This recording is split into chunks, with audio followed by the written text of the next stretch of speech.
Good morning guys. तो आज हम लोग पढ़ने वाले हैं बक्सर के युद्ध के बारे में। तो आज हम लोग देखेंगे बक्सर के युद्ध में किसके बीच हुआ था, किसकी जीत हुई थी, किसकी हार हुई थी, उसके हार का वजह क्या था, कब हुआ था, ये सब कुछ आज हम लोग पढ़ने वाले हैं। So let's start. तो सबसे पहले हम लोग देखते हैं कि बक्सर युद्ध हुआ कब था। तो ये हुआ था अक्टूबर 1764 में, मतलब अक्टूबर 1764 ईस्वी में हुआ था बक्सर का युद्ध। ओके, इसका रीजन क्या था? तो प्लासी की लड़ाई और द्वितीय कर्नाटक युद्ध की सफलता के से अंग्रेज उत्साहित थे और प्रत्येक स्थिति में अपने अधीनस्थ भूभाग पर नियंत्रण बनाए रखना चाहते थे। क्या हुआ, प्लासी के युद्ध में भी अंग्रेजों की जीत हो गई, उसके बाद कर्नाटक युद्ध में भी उनकी जीत हो गई। तो इनकी धीरे धीरे है ना उनकी महत्वाकांक्षा बढ़ी, ठीक है। और वो है ना जितना उनको क्षेत्र मिला हुआ था उस क्षेत्रों पे अपना नियंत्रण बनाए रखना चाहते थे, ठीक है। दूसरी तरफ मीर कासिम एक स्वतंत्र शासक के तौर पर कार्य करना चाहता था। और मैंने प्लासी की युद्ध वाली वीडियो में मैंने बताया था कि जब ये प्लासी की युद्ध में जब मीर जाफर अंग्रेज़ों की जीत हुई तो उसने मीर जाफ़र को नवाब बनाया, लेकिन फिर मीर जाफ़र को हटाकर मीर कासिम को बना दिया, ठीक है। तो जो मीर कासिम था वो एक स्वतंत्र शासक के रूप में काम करना चाहता था, लेकिन अंग्रेज़ क्या चाहते थे कि जो भी करे हमारी मर्ज़ी से करे, हम जैसा चाहें वैसे काम करें। लेकिन मीर कासिम चाहता था कि हम स्वतंत्र शासक के रूप में काम करें। मीर कासिम चाहता था कि हमने आपको क्षेत्र दे दिया, आप उस पर काम करो, बाकी जो मेरा क्षेत्र है हम उस पर स्वतंत्र रूप से काम करेंगे, ठीक है। उसने कुछ ऐसे कार्य किए भी, ठीक है। जैसे मुर्शिदाबाद के स्थान पर मुंगेर को राजधानी बनाया, मुंगेर में बंदूक बनाने का कारखाना लगाया इत्यादि। पहले जो यहाँ जो क्या बोलते हैं, यहाँ का जो ये था राजधानी था वो मुर्शिदाबाद था, लेकिन जब मीर कासिम आया तो उसने मुर्शिदाबाद से मुंगेर को राजधानी बना दिया। फिर मुंगेर में बंदूक बनाने वाले कारखाना भी लगाया, ठीक है। कंपनी के कर्मचारियों के द्वारा भारतीय व्यापारियों को गलत तरीके से व्यापार के लिए प्रोत्साहित किया जा रहा था। दस्तक का दुरुपयोग। दस्तक क्या था ना कि अंग्रेज़ों को एक मिला हुआ था कि आप 3000 रुपये दो और मतलब अपना व्यापार फ्री में करो, ठीक है, उस पर कोई टैक्स नहीं लगेगा। तो जो अंग्रेज़ व्यापारी थे वो यहाँ पे इसका दुरुपयोग कर रहे थे। यहाँ के जो व्यापारी थे, भारतीय व्यापारी थे, उससे क्या करते थे, मतलब बिना बोलते थे कि मैं बिना टैक्स के मैं करवा दूँगा, व्यापार करवाऊँगा, ऐसे ऐसे उसका दुरुपयोग किया जा रहा था, ठीक है। इससे बंगाल के नवाब की आय प्रभावित हो रही थी। इससे क्या हुआ कि जो ये अंग्रेज़ जो थे वो तो टैक्स नहीं दे रहे थे और साथ में क्या हुआ उसका गलत उपयोग कर रहे थे। तो इससे मीर कासिम जो बंगाल के नवाब थे उनकी आय में वृद्धि नहीं हो रही थी, ठीक है, मतलब बंगाल का ओवरऑल आय में वृद्धि नहीं हो रहा था। दोनों पक्षों ने इस मुद्दे पर बातचीत तो किया, लेकिन समस्या का समाधान नहीं हो पा गया। फिर मीर कासिम ने अंग्रेज़ों से बात किया, लेकिन इसका कोई समाधान नहीं निकला।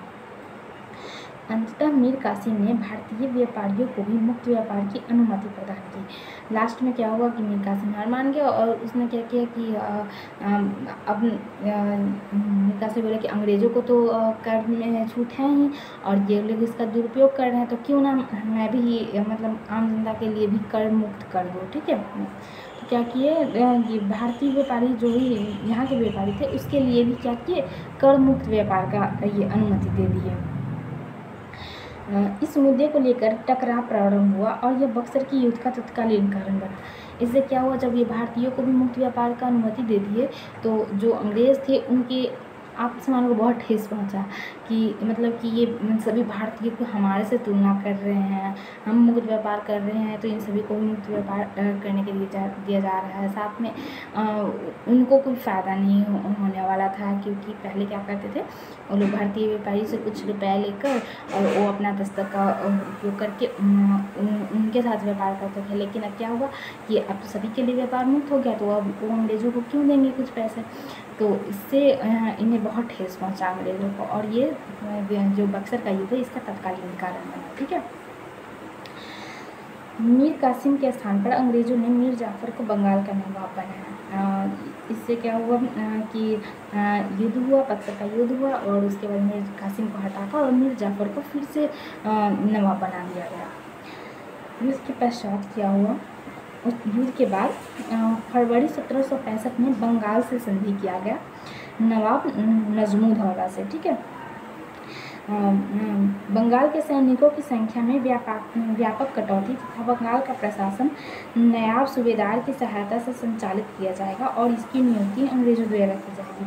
जब युद्ध हो गया, मीर जाफ़र को बना दिया गया नवाब, तो उसके बाद है ना अलग अलग क्षेत्रों में अलग अलग युद्ध होते थे, क्या होते हैं, नवाब होते थे उसका मतलब उस क्षेत्र को संभालने के लिए। तो जो अंग्रेज़ हैं उन्होंने ना है ना ये नवाब निजामुद्दौला से 1765 ईस्वी में ये किए संधि किए, फरवरी 1767 में बंगाल की संधि की और उसमें ये संधि किया गया कि जो ये वहाँ के जो सैनिक है उसमें व्यापक कटौती किया गया। ठीक है, और उसके बाद जो बंगाल का जो प्रशासन है वो नायब सूबेदार की सहायता से संचालित होगी, ये ब्रिटिशों ने किया।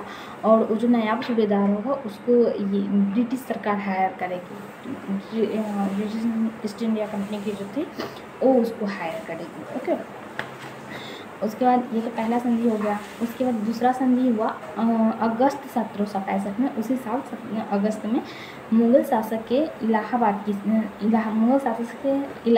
संधि, तो इलाहाबाद में मुग़ल शासक थे तो उससे भी संधि किया गया, इलाहाबाद था।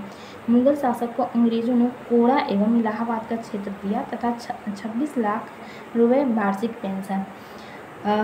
कोड़ा और इलाहाबाद का क्षेत्र दे दिया उसे कि आप जाओ यहाँ पे रहो और हम आपको 26 लाख रुपए पेंशन देते हैं, बाकी आप मेरे मामलों में हस्तक्षेप नहीं करो। ठीक है, इसके बदले में मुग़ल बादशाह ने अंग्रेज़ों या कंपनी को बंगाल, बिहार एवं उड़ीसा का दीवानी अधिकार दे दिया। दीवानी अधिकार का मतलब होता है वहाँ से जो भी राजस्व होगा उसको कलेक्ट करने का अधिकार पूरा अंग्रेज़ों को दे दिया गया। मुग़ल शासक को कोड़ा एवं इलाहाबाद का क्षेत्र मिला, साथ में 26 लाख रुपये पेंशन मिला और इसके बाद बदले में अंग्रेज़ों ने क्या मांगा, बिहार, बंगाल और उड़ीसा का दीवानी अधिकार, मतलब भू राजस्व वसूलने का अधिकार। और साथ में जो भी दीवानी मामले होते हैं, जो भी प्रशासनिक मामले होते हैं उसमें मेरा बात चलेगा ऐसा। ठीक है, उसके बाद तीसरा एक और संधि हुआ अगस्त 1765 में अवध के शासक सिजाउद्दौला से। ठीक है, सिजाउद्दौला से इलाहाबाद की संधि हुई। अवध ने एक बड़ी राशि कंपनी को हट जाने के रूप में दी तथा अवध की सुरक्षा की जिम्मेदारी कंपनी पर होगी और इसका खर्च अवध को उठाना या वहन करना पड़ेगा। इससे भी अगस्त में ये सिजाउद्दौला से इलाहाबाद की संधि की गई और एक मतलब बहुत बड़ी राशि जो है कंपनी को देना पड़ेगा हट जाने के रूप में, क्योंकि वो लोग हार गए थे, अंग्रेजों के कुछ सैनिक मरे होंगे तो उसके लिए हट जाने के तौर पे ये मांगा गया था सिजाउद्दौला से, जो अवध के शासक थे। और अवध के सुरक्षा की जिम्मेदारी जो होगा अब वो किसके पास होगा, ब्रिटिशों के पास होगा, कंपनी पर होगी और इसका खर्च क्या होगा, अवध को उठाना पड़ेगा। मतलब सब कुछ का अधिकार ब्रिटिशों के पास और लेकिन जो खर्च है वो अवध की जनता उठाएगी, ऐसा था। ठीक है, अब है कि इन तीनों से ही क्यों किया गया ये जो संधि रहा, एक बंगाल की संधि जो कि निजामुद्दौला से था और एक इलाहाबाद की संधि जो कि मुग़ल शासक में था और अवध का संधि जो कि सिजाउद्दौला से था। तो इसलिए था क्योंकि ये जो क्या बोलते हैं मीर कासिम जो थे इन्हीं तीनों के साथ मिलकर बक्सर का युद्ध किए थे। ठीक है, मतलब मुग़ल शासक और सिजाउद्दौला के साथ मिलकर बक्सर के युद्ध में पार्टिसिपेट किए थे। इसलिए तो हमको इसमें क्या क्या याद करना है, तो सबसे पहला बात कि ये हुआ इसलिए था क्योंकि इसमें जो है मीर कासिम है वो भारतीय व्यापारियों के लिए भी कर मुक्त व्यापार लागू कर दिए थे। क्यों लागू किए थे, क्योंकि जो ब्रिटिश के जो कर्मचारी थे वो दस्तक का दुरुपयोग कर रहे थे। और कब हुआ था तो 1765 ईस्वी में हुआ था। एंड इसके पश्चात क्या क्या हुआ था इस युद्ध के पश्चात, तो 3 संधि की गई थी, बंगाल की संधि, इलाहाबाद की संधि और क्या बोलते हैं अवध की संधि। बंगाल की संधि में ये हुआ था कि सैनिकों की संख्या में व्यापक कटौती कर दी गई थी और साथ में जो प्रशासन है वो नायब सूबेदार के द्वारा संचालित होगा, जो कि जो नायब सूबेदार है उसको ब्रिटिश जो है वो हायर करेंगे। ये क्या बोलते हैं मुग़ल शासक से इलाहाबाद की संधि में क्या था कि ये कोड़ा और इलाहाबाद का क्षेत्र मुग़ल शासक को दे दिया गया और साथ में 26 लाख रुपए पेंशन दे दिया गया और उसके बदले में बंगाल, बिहार और उड़ीसा का दीवानी अधिकार ले लिया गया। एंड थर्ड है अवध की संधि। तो अवध के साथ संधि हुआ तो उसमें क्या हुआ, ये हर्जाने के तौर पे बहुत सारी बड़ी राशि दी ब्रिटिश सरकार और साथ में जो अवध की सुरक्षा की जिम्मेदारी है वो अपने ऊपर ले लिया, लेकिन जो उसका खर्च है वो अवध की जनता पे छोड़ दिया। तो यही है दैट्स इट फॉर बक्सर के युद्ध। तो अगर आपको ये मेरा वीडियो अच्छा लगा तो please don't forget to like share and subscribe. Thank you for watching. Bye.